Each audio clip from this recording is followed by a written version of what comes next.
The first thing he learned was that words do not belong to the mouth, they belong to the psyche. Most people believed speech was an act of sound, of grammar, of vocabulary, but he had begun to sense that words were merely the surface ripples of something far deeper, something that moved silently beneath the personality like an underground river. Whenever he stood in front of another person and spoke, he could feel two conversations happening at once. One was audible, made of sentences and pauses. The other was invisible, made of expectations, wounds, desires, fears, and ancient memories the listener did not even know they carried. It was this second conversation that decided whether a person felt satisfied or empty after hearing you speak. Carl Jung had once suggested that every human interaction is really a meeting of two unconscious minds disguised as a dialogue between two egos. When he first encountered this idea, it disturbed him because it meant that most conversations were not really conversations at all. They were collisions. One ego trying to assert itself, the other defending, resisting, or submitting. Satisfaction rarely came from such exchanges. Satisfaction came when the unconscious of one person felt seen by the unconscious of another, even if neither could explain how or why. He remembered the first time he noticed this difference. A man had stood in front of him, angry, rigid, speaking harshly about things that seemed trivial on the surface. The words were sharp, but beneath them there was something trembling, something afraid. He responded not to the anger, but to the fear hidden behind it. His voice softened, his sentences slowed, and instead of arguing facts, he spoke to the emotional tone beneath the language. The man's shoulders dropped. His eyes changed. Nothing logical had been resolved, yet something essential had been satisfied. That was the moment he understood that words satisfy not when they win, but when they resonate. Most people speak to be right. Some speak to be admired. Others speak to be feared. But very few speak to be understood, and even fewer speak to understand.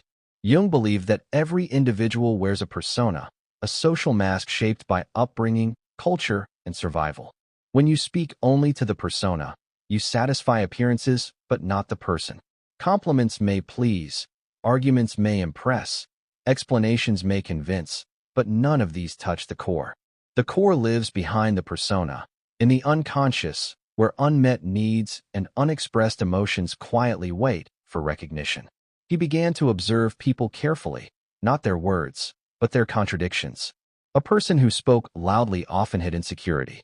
A person who joked constantly often avoided pain. A person who demanded respect often felt unseen. Jung taught that what we project onto others reveals what we have not integrated within ourselves. In conversation, these projections leak out subtly. Tone, timing, defensiveness, exaggeration. To satisfy someone with words, one must learn to listen for these leaks, these cracks where the unconscious speaks despite the ego's control. Listening, he discovered, was more important than speaking, but not passive listening. Active, psychological listening.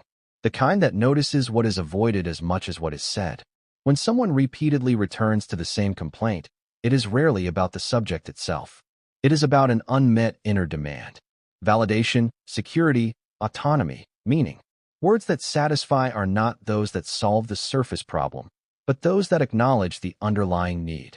Jung believed that the human psyche longs for wholeness.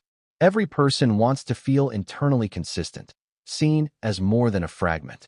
When you speak to someone in a way that unifies their conflicting parts rather than intensifying them, they feel relief. For example, instead of telling someone they are wrong or right, you might reflect the tension they are experiencing.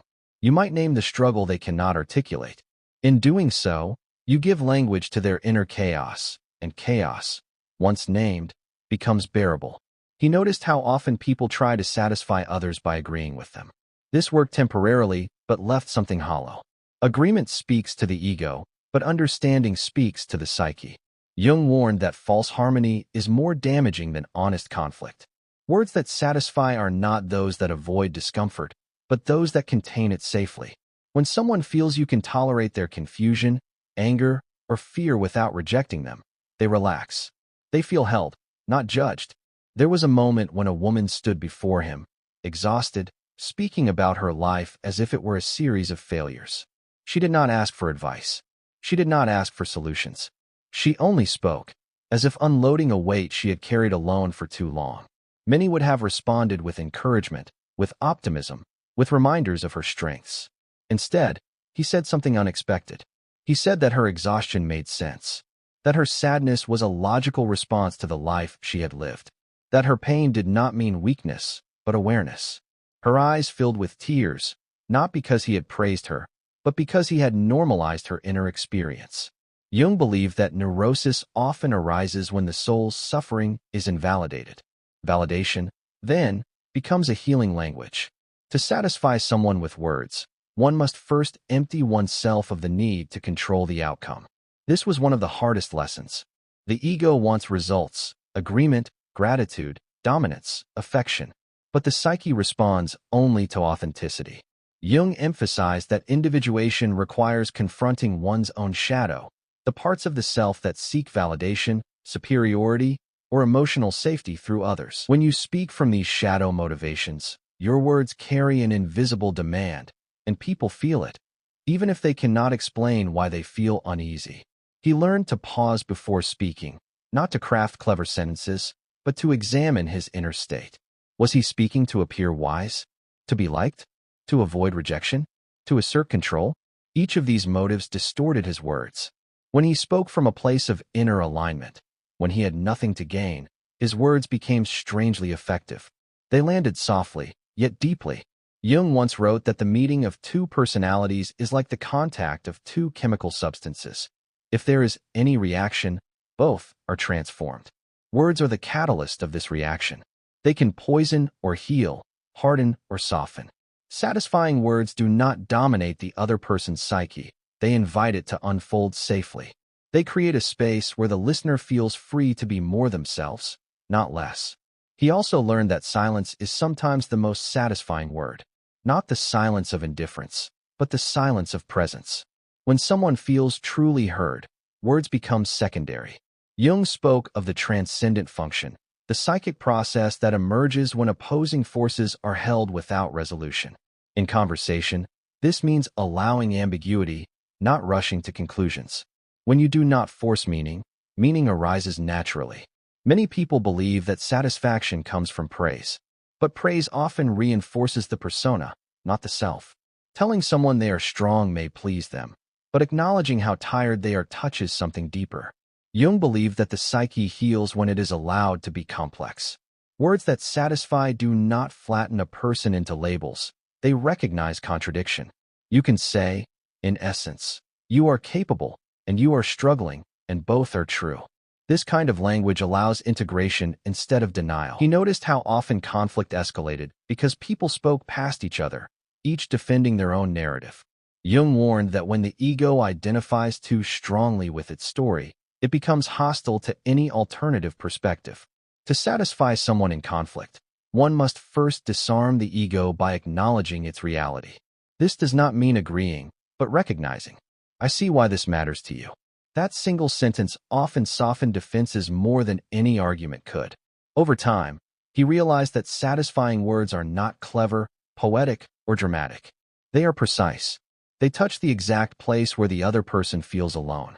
Precision requires attention, patience, and humility. It requires accepting that you do not fully understand the other person, and yet you are willing to try. Jung believed that genuine encounter requires risk, the risk of being wrong, misunderstood, or emotionally exposed. There was also the matter of timing. Words spoken too early feel invasive. Words spoken too late feel irrelevant. Jung understood that the psyche unfolds in rhythms. To satisfy someone, one must sense when the unconscious is ready to receive. This sensitivity cannot be learned mechanically. It grows from self-awareness. The more familiar you are with your own inner movements, the better you can perceive those of others. He learned never to underestimate the power of naming emotions. Many people live in a fog of feeling without language. When you name an emotion accurately, you offer clarity. Clarity brings relief. Jung believed that what remains unconscious appears as fate. In conversation, unnamed emotions often drive reactions. By gently naming them, you return agency to the person. Yet, he also learned restraint. Naming too much, interpreting too deeply, can feel intrusive. Satisfaction lies in balance. Words should open doors, not force entry. Jung emphasized respect for the autonomy of the psyche. Each person must arrive at their own understanding. Your words are guides, not conclusions. The deepest satisfaction, he discovered, came when the other person felt more connected to themselves after speaking with him. Not dependent, not impressed, but grounded. Jung described individuation as the process of becoming who you truly are. Words that satisfy support this process. They do not impose identity. They reflect it back gently. In the end, he understood that satisfying someone with words is not a technique, but a state of being. It requires inner work, self-confrontation, and emotional honesty. You cannot offer psychological nourishment if you are starving inside. Jung warned that unexamined people unconsciously manipulate others to meet their unmet needs. Examined people, however, can meet others without hidden agendas. When he stood before someone now, he no longer thought about what to say. He thought about how to be. Calm, present, open. From that state, words emerged naturally, shaped by empathy rather than strategy. And more often than not, the person in front of him left feeling lighter, not because he had fixed anything, but because he had spoken to the part of them that rarely received language. That, he realized, was the true satisfaction words could offer. Not control, not admiration, not agreement, but recognition. The simple, profound experience of being seen. Thanks for watching. Please like and share this video.